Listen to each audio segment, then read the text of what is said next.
السلام علیکم ورحمۃ اللہ وبرکاتہ۔ ناظرین، یہ آپ دیکھ پا رہے ہیں، یہ ام المدارس دارالعلوم دیوبند ہے۔ یہ سامنے دارالقرآن کی منزل ہے جہاں پر حفظ کی تعلیم ہوتی ہے۔ دارالقرآن کے نام سے بہت ہی خوبصورت منزل ہے۔ اسی کے بازو میں یہ آسامی منزل ہے جو معروف و مشہور ہے آسامی منزل کے نام سے۔ اصل تو نام اس کا شیخ الہند منزل ہے، لیکن آسامی منزل کے نام سے مشہور و معروف ہے۔ بہت ہی خوبصورت نظارہ ہے۔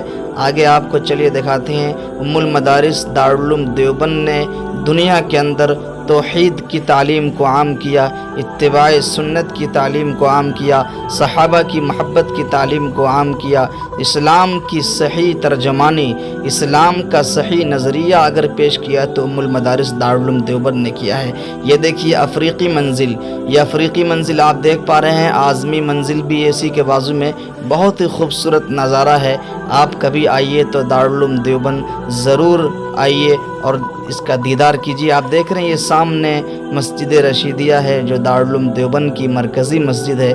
اسی کے بازو میں یہ بہت ہی خوبصورت منزل ہے جہاں طلبہ قیام طعام اختیار کرتے ہیں۔ بہت ہی شاندار منزل ہے ام المدارس دارالعلوم دیوبند کی خدمات کو اللہ تعالیٰ قبول فرمائے۔ آپ حضرات دعا کریں مدرسے کے لیے، اس کو خوب ترقی دے۔ السلام علیکم ورحمۃ اللہ۔